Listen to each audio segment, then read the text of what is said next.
It's fairly obvious to everyone Victor Wembanyama is a once-in-a-lifetime prospect who has guard-like skills no 7'4" player should possess.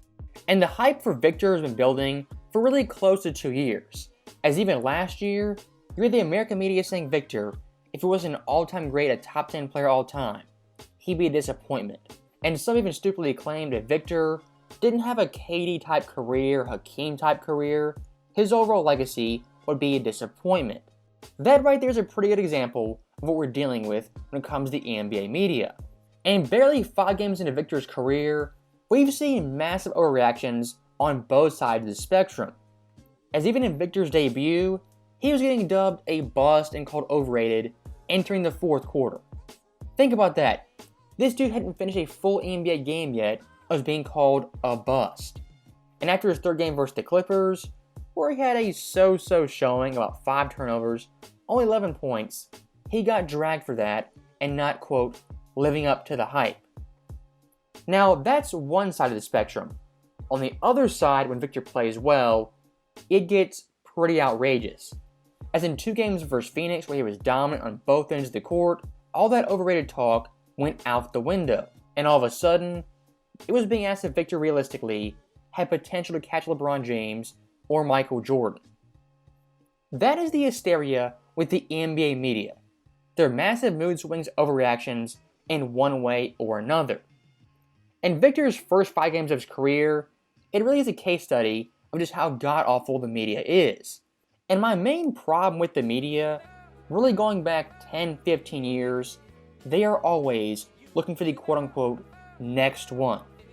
The next guy to market, promote as the greatest of all time.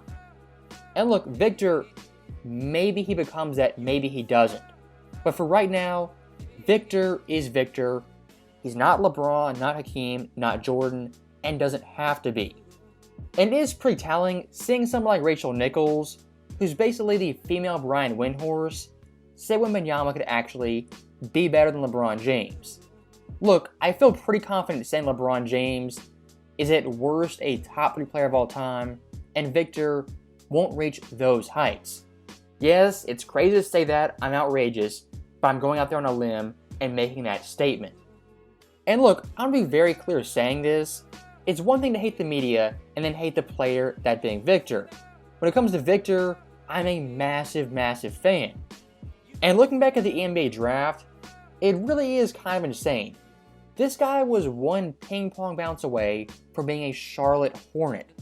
Think about that. The most dysfunctional team in the NBA versus the most stable in the San Antonio Spurs. Victor's entire career could be changed off that one ping pong ball. And in some weird alternate universe, Wemby, Miles Bridges, and Kai Jones, they're winning 25 games to the end of time. But luckily in this universe, we got Victor in San Antonio with a great organization that has an actual backbone.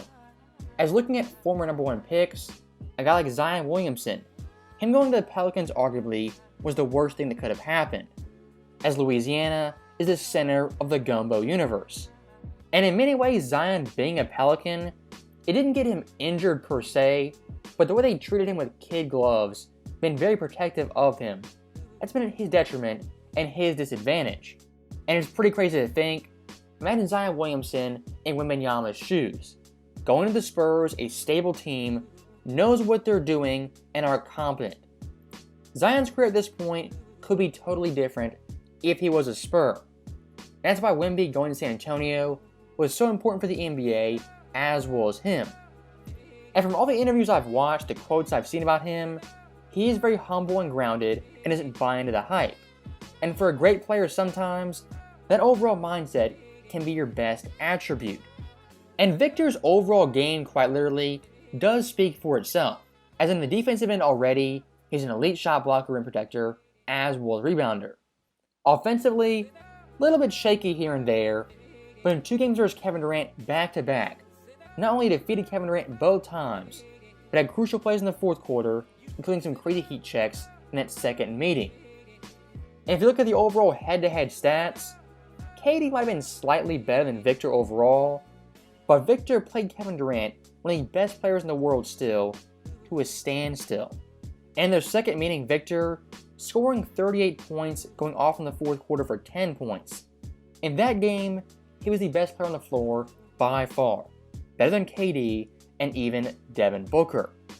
Now, looking at the entire Spurs team, again, only a 5-game sample size, but this team has a lot of guys I would describe as shoot-first players, ask questions later. I'm not saying Victor needs 25 shots a game, but someone like Keldon Johnson needs to realize Victor Wembanyama is on your team, give that guy the keys, and you'll go pretty far. Again, only 5 games, but a lot of these Spurs players are shoot first, ask questions later. As in a very small sample size when Victor actually gets the keys to the offense in the fourth quarter, he explodes and goes nuts.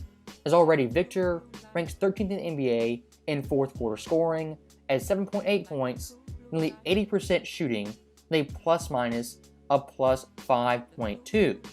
Think about that for a second. Victor in the fourth quarters nearly has half his points for the entire game. Give this guy the keys as soon as possible. And for Victor already, one guy who's been compared to ad nauseum is Chet Holmgren. And when it comes to Rookie of the Year race, it's a 2-man race between these two guys. And look, it is pretty amazing to see 2 rookies already be so impactful on the defensive end and in terms of winning. And what I hope watching both these guys dominate, in maybe 3 to 5 years, Victor and Chet single-handedly bring back defense, make it exciting, and make every single player buy in to that end of the court. Take the NBA back to the mid-2000s, early 2010s, when it was super balanced and not totally focused on offense. If Victor and Chet could do that, I'd be in debt to them to the end of time, because balanced basketball is the best basketball. And unfortunately in 2023, offense rules the day and is super empowered.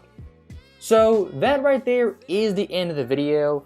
Again, my biggest problem with Victor isn't even with Victor. It's the media circus surrounding him, the hype, the hysteria, and the mood swings from day to day on how great he is or how awful he is. Look, this guy playing for the Spurs, the mindset he has tunnel vision to be one of the greats. And luckily for him, all that media noise is just that, noise. As always, thank you guys for watching, hope you enjoyed it. I'll see you next time.